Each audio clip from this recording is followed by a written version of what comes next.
গ্রামের ভোর, কুয়াশা ভাঙা আলো, টিনের ঘর, পাখির ডাক। গ্রামের নিস্তব্ধ ভোর, টিনের ঘরে সিন্দুকে ঢুকে পড়েছে সূর্যের প্রথম আলো। এই ঘরেই এক ছাদের নিচে বাস করেন এক মা তার দুই প্রতিবন্ধী সন্তানকে নিয়ে। মোর্শেদা, বয়স ৩৫, আর তার ছোট ভাই মিজান, বয়স ৩০। জন্মে স্বাভাবিক হলেও বয়স বাড়ার সঙ্গে সঙ্গে নিভে গেছে তাদের চলার শক্তি। শারীরিক প্রতিবন্ধী হয়ে পড়েছে দুজনেই। আমার সারাটা ছোটবেলাতে ওইসে রহমের কালে মা কষ্ট করিয়া দিন যাইতেছে, তবে কষ্ট নেই যাচ্ছে। এরা তো একটু হিসেবে ছেড়ে যাইতে রয়েছে, এটা লড়তে পারে। এই যে গড়তে পারি সেই জন্য বয়ে নিব, তারপরে হিসেবে বা কষ্ট হিসেবে করতে পারি। একটু সুবিধা হয় তাহলে বাদ বগার মতো। মিজান ছোটবেলা থেকে প্রতিবন্ধী, চলাফেরা করতে পারে না মানুষের সাহায্য ছাড়া। এই জন্য আপনার চলাফেরা কষ্ট হয়। এখন তার জন্য উপকার হচ্ছে, বা সরকার যদি কোনো সহযোগিতা করতো তাহলে উপকার হতো।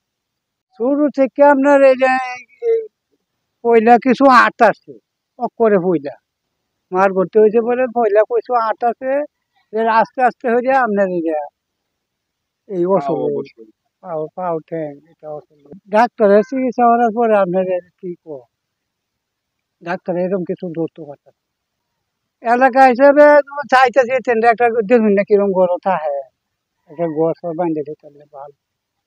এলাকার এই গড়ে চলে পড়ে মরুক। ৬০ বছরের বিধবা মা ফুলবানুর কাঁধেই তাই আজ সব দায়িত্ব। খাওয়া, গোসল, ওষুধ, সকাল থেকে রাত পর্যন্ত একটানা সংগ্রাম। দারিদ্র্য তাদের প্রতিদিনের অদৃশ্য শত্রু। চিকিৎসা তো দূরের কথা, দুমুঠো খাবার জোগাড় করাই লড়াই হয়ে দাঁড়িয়েছে এই পরিবারের জন্য। নাম মিজান।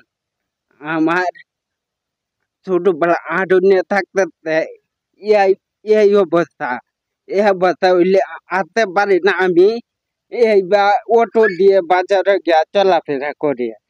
ধরনের সাহায্য ছাড়া আমি চলাফেরা করতে পারি না। এইভাবে জীবন চলাফেরা তো একটা কষ্ট করা। সরকার বা প্রশাসনা আমাকে দেয় একটা সাহায্যকারী, আমি চলতাম। আমার খায়া পড়া চলার একটা ব্যবস্থা হয়। বাবা নাই গিয়া মা আছে। আমরা দুই ভাই বোন এরকম ছোটবেলা আমরা 10জনের সিলাই চলাফেরা করি। 10জনে দিয়ে আর কি না। আমার বিয়া শাদী হয়েছে না, এই জন্য আল্লাহর কাছে গেছি, আল্লাহ আমার মা থাকতে থাকতে যেন লয়ে যাক। আমাকে ছেলে মেয়ে ছোটবেলাতে লইয়া চলাফেরা করতেছি, কষ্ট করতেছি। মানে তো অসুবিধা হয়েছে, ইলেকশন করছি, আমি তো চলে গেছি, আমি তো আর করতারি না। মানে বাপ নাই, বাপ মরে গেছে গা, বাপ হাসিন বেলা বাসায় কইরা খাওয়াইছে, মাসি বাড়ি কাম টাম কইরা। মানে তো আমিও চলে গেছি গা, আমি আর কি খাওয়াইছি। মানে তো আমার কষ্ট, আমি অনেক কিবা খাওয়াই কি করা। আমার বিপদ সরকারে কেউ না দেখে তো চলাফেরা অসুবিধা, না খায় মরণ লাগবো।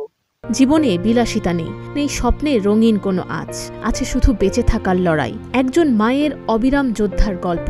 বুরুদি ইউনিয়নের এই যে মিজান ভাই প্রতিবন্ধী, তারা জন্ম থেকে প্রতিবন্ধী। জন্ম থেকে বলতে আপনার এই 2-3 বছর বয়স হওয়ার পর থেকে তারা হাঁটতে পারে না, পায়ের সমস্যা। আমি প্রথমে জানতে পারছি যে মিজান ভাই একাই প্রতিবন্ধী, কিন্তু পরবর্তী এসে দেখি যে ওনার বড় বোনও প্রতিবন্ধী। ওনাদের 3 ভাই 4 বোন ছিল, একজন নাকি মারা গেছে।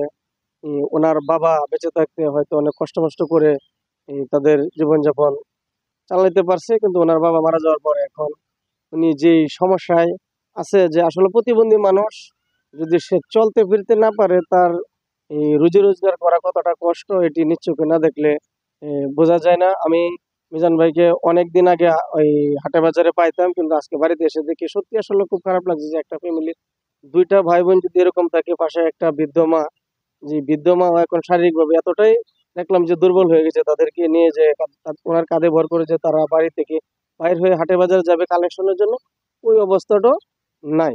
সমাজ কল্যাণ মন্ত্রণালয় বিশেষ করে সমাজ সেবা অধিদপ্তর সবসময় প্রতিবন্ধীদের কল্যাণে সবার আগে, আর উপজেলায় আমরা সমাজ সেবা অধিদপ্তর সবচেয়ে বেশি কাজ, সবচেয়ে বেশি উপজেলা যত দপ্তর আছে আমাদের সমাজ সেবা অধিদপ্তরের কাজ কিন্তু অনেক বেশি, সবাই জানে এটা। আর বিশেষ করে প্রতিবন্ধী আমি খুঁজে জানি, কিন্তু যারা খবর পায় নাই আমাদের সংশ্লিষ্ট সমাজকর্মী মনসুর আহমেদ, ওনাকে বলে দিচ্ছি আপনারা যদি নিজে না আনতে পারেন ওনাকে দিয়ে আমাদের কাছে নিয়ে আসলে। এই পরিবারটি অপেক্ষায় আছে একটু সহায়তার, একটু মানবিকতার।